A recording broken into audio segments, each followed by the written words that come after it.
नमस्कार साथियों, स्वागत है आप सभी का एक बार फिर से हमारी YouTube channel study mechanical engineering with Kamal में।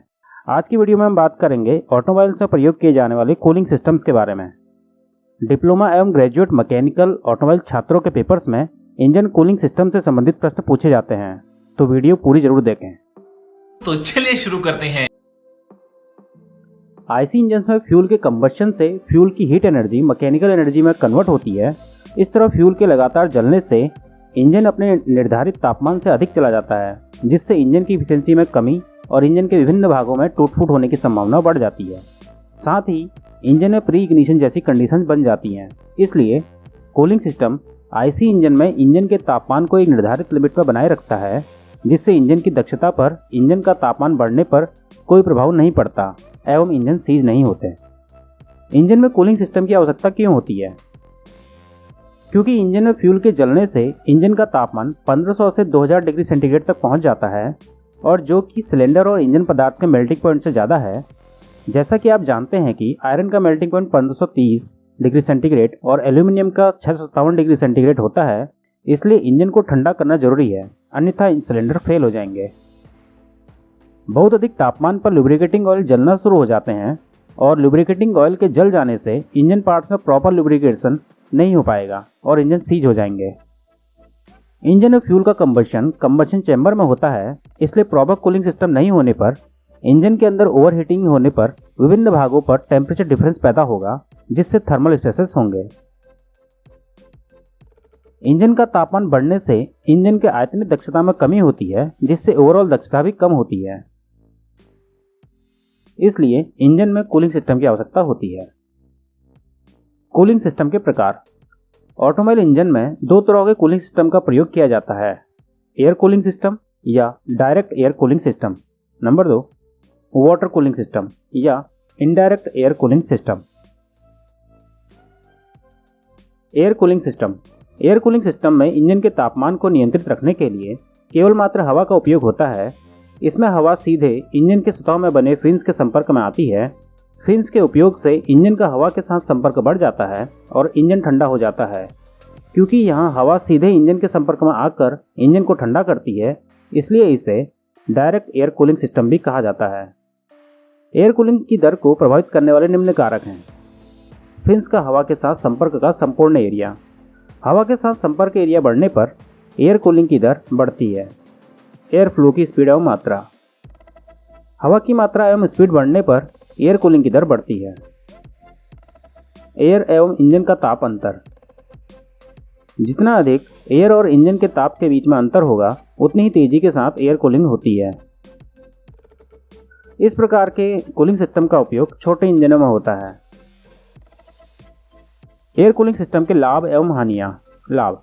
एयर कूलिंग सिस्टम का उपयोग छोटे इंजनों में होता है, क्योंकि इसमें रेडिएटर, वाटर जैकेट का यूज नहीं होता। इस प्रकार के कूलिंग सिस्टम का उपयोग ऐसे जगहों पर होता है जहां तापमान बहुत नीचे रहता है। इस प्रकार के कूलिंग सिस्टम की मेंटेनेंस बहुत सरल होती है, क्योंकि लीकेज जैसी समस्याएं नहीं होती। एयर कूलिंग सिस्टम का सबसे अच्छा लाभ यह होता है कि इसके उपयोग में पानी की जरूरत नहीं होती, इसलिए पानी की कमी वाले इलाकों के लिए यह लाभदायक है। हानियां। कूलिंग वाटर का उपयोग नहीं होने के कारण यह काफ़ी शोर पैदा करता है। क्योंकि पानी का ऊष्मा संचरण गुणांक हवा के मुकाबले ज़्यादा होता है, इसलिए एयर कूलिंग सिस्टम काफ़ी धीरे इंजन को ठंडा करता है। Water cooling system. Water cooling system में इंजन को ठंडा करने के लिए पानी का उपयोग होता है। इसमें इंजन की ऊष्मा पानी द्वारा वाटर जैकेट से बहने पर ग्रहण कर ली जाती है। इस प्रकार के कूलिंग सिस्टम में हवा का सीधे रूप से प्रयोग नहीं होता, इसलिए वाटर कूलिंग सिस्टम को इनडायरेक्ट एयर कूलिंग सिस्टम भी कहते हैं। वाटर कूलिंग सिस्टम 3 प्रकार के होते हैं। Non return water cooling system, thermosiphon water cooling system, pumped और forced water cooling system. Non return water cooling system. इस प्रकार के वाटर कूलिंग सिस्टम में पानी का उपयोग कूलिंग के लिए होता है, किंतु इसमें पानी को रिसर्कुलेट नहीं किया जाता। इसलिए इस प्रकार के कूलिंग सिस्टम का उपयोग स्थिर इंजन एवं जल स्रोत वाली जगहों पर होता है। उदाहरण के लिए वाटर पंप इंजन में, पानी के जहाज इत्यादि के इंजनों में।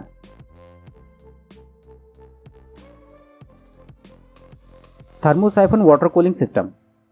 थर्मोसाइफन एक ऐसा फिनोमिना है जिसमें पानी के तापमान में अंतर से जल के घनत्व में अंतर पैदा होता है और पानी अधिक घनत्व से कम घनत्व की तरफ स्वतः ही बहता है, अर्थात ठंडा पानी गर्म पानी की तरफ अपने आप बिना किसी बाहरी बल के बहता है। यही फिनोमिना का उपयोग थर्मोसाइफन वाटर कूलिंग सिस्टम में होता है, अर्थात थर्मोसाइफन वाटर कूलिंग सिस्टम में पानी को वाटर जैकेट में बहने के लिए किसी प्रकार के अन्य साधन की आवश्यकता नहीं होती। पानी स्वयं ही तापमान अंतर के कारण बहता है।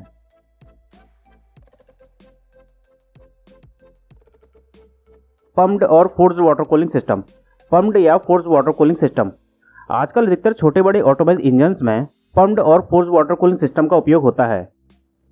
इस प्रकार के कूलिंग सिस्टम में पानी को इंजन के वाटर जैकेट में फ्लो करवाने के लिए पंप का उपयोग होता है, इसीलिए इस कूलिंग सिस्टम को पम्प्ड या फोर्स्ड वाटर कूलिंग सिस्टम भी कहते हैं। पम्प्ड और फोर्स्ड वाटर कूलिंग सिस्टम के मुख्य पार्ट्स निम्न हैं: water pump, radiator, thermostat, coolant temperature sensor, coolant. Water pump. Water pump cooling system का हृदय होता है।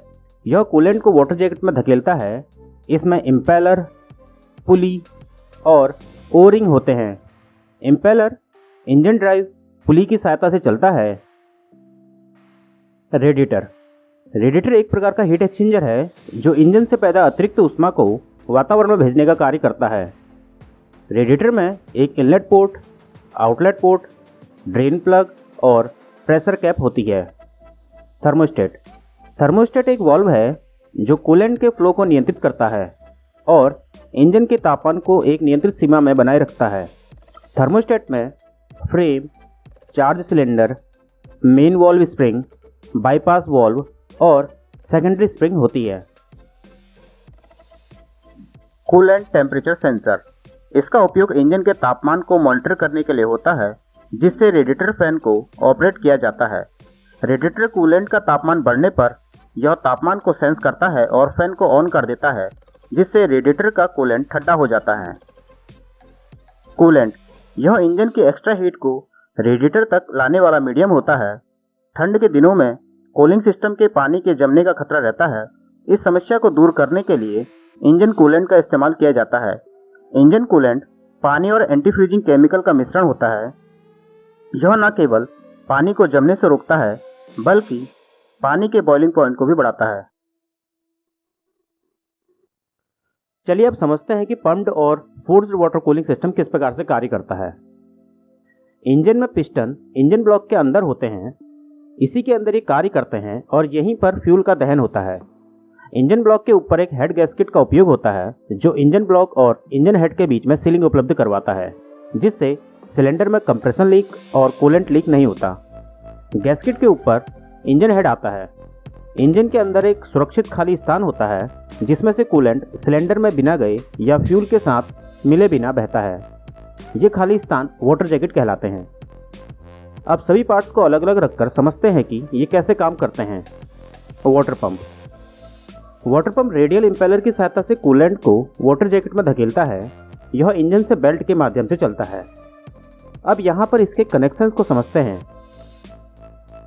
Thermostat bypass hose, thermostat housing के अंदर thermostat, radiator, radiator fan, lower radiator hose, water pump outlet hose, upper radiator hose, coolant expansion tank, expansion bleed hose, coolant overflow होज।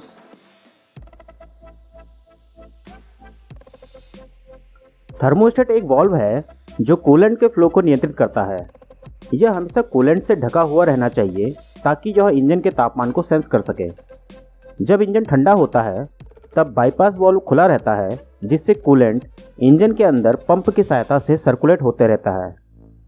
Engine के लगातार चलने से इंजन का तापमान बढ़ते रहता है, जिससे कूलेंट का भी तापमान बढ़ता है और थर्मोस्टेट का बाईपास वाल्व बंद हो जाता है और मेन वाल्व खुल जाता है, जिससे रेडिएटर से ठंडा कूलेंट इंजन में बहना शुरू हो जाता है और इंजन के वाटर जैकेट से गर्म कूलेंट रेडिएटर की तरफ बहता है। बहुत से वाहनों में coolant temperature sensor thermostat housing के पास लगा होता है।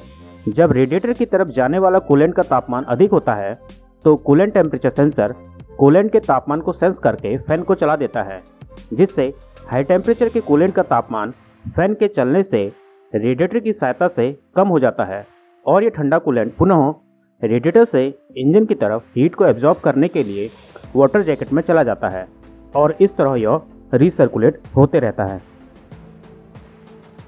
किसी भी क्लोज सिस्टम में लिक्विड के गर्म होने पर उसका दाब बढ़ जाता है, इसलिए रेडिएटर में प्रेशर कैप इस बढ़े हुए दाब को नियंत्रित करता है।